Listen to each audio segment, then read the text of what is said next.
Mr. Amo from Rhode Island. Thank you, Mr. Chairman. And I'm grateful to engage in my first Budget Committee markup. But I was always told that budgets are a reflection of values. And when I look at this Republican budget blueprint, all I see is betrayal. This roadmap will lead to jacking up costs, raising the price of healthcare, and pushing college even further out of reach for working families. I ask, why are Republicans doing this? Why not actually do the work to help middle-class Americans instead of giving tax breaks to billionaires? Mr. Chairman, I did my homework to prepare for this hearing, and I came across a quote by the incumbent at 1600 Pennsylvania Avenue, President Trump, when he assured us that he would love and cherish Medicaid. When he promised, quote, "We're not gonna do anything with that," unquote. So I ask to my friends on the other side of the aisle, do you agree with the president? If so, let's take Medicaid cuts off the table. Let's hold off on hurting Americans struggling to pay their bills, since I know you are loyal to the always thoughtful words of your leader. Ordinary Americans know costs are high. It's the one thing that Republicans said they would address on day one of this Trump administration. But from groceries to gas prices, the cost of everyday goods are on the rise. Don't believe me? Egg prices just experienced their largest monthly price increase in a decade. They are 53% higher today than they were last year.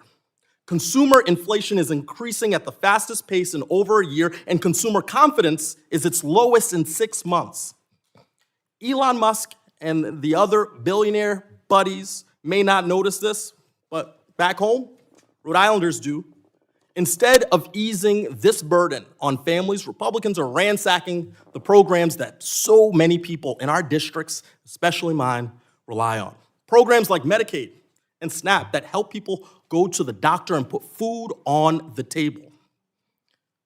The Republican plan could take a machete to slash $230 billion from SNAP and $880 billion from Medicaid. Two proposals which, oh so conveniently, allow them to turn around and shovel $1.1 trillion in tax giveaways to the richest 1%. A glaring omission in this Republican proposal is addressing cliffs on the horizon. If Republicans fail to act, 4 million Americans will lose their health coverage by the end of this year. In Rhode Island, a 60-year-old couple earning $82,000 a year would see their annual premium increase by over $14,000. That's not a typo. $14,000. Chair Arrington, in Texas, that same couple would see their annual premium increase by nearly $18,000.